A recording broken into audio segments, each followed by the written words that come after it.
Ini kisah para pejabat yang merendahkan dirinya, yang menghamba harta benda dan menjadikan negara dan rakyat sebagai sapi perah belaka.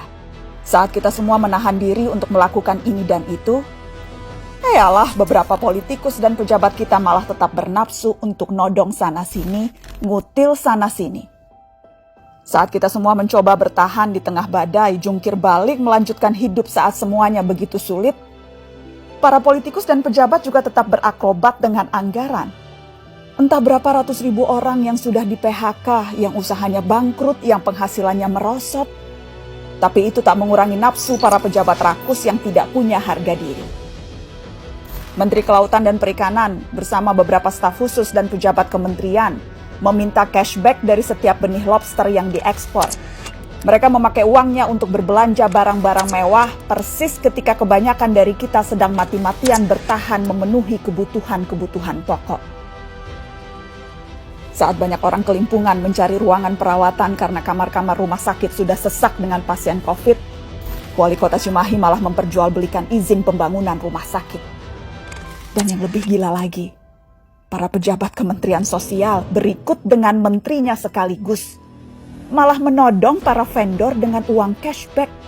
Mereka meminta Rp10.000 dari setiap paket bantuan sosial. Paket senilai Rp300.000 untuk meringankan beban hidup rakyat. Tega-teganya dipotong untuk dinikmati sendiri. Dan itu dilakukan oleh mereka yang disumpah untuk membantu rakyat bisa bernapas lebih mudah di tengah himpitan hidup. Inilah arti kebejatan yang sesungguhnya. Ampun ya Allah.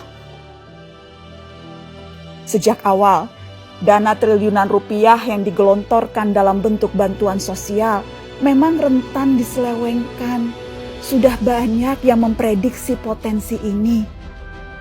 Mungkin memang kita tidak kaget, tapi bukan berarti kita harus maklum, bukan berarti kita tidak boleh marah.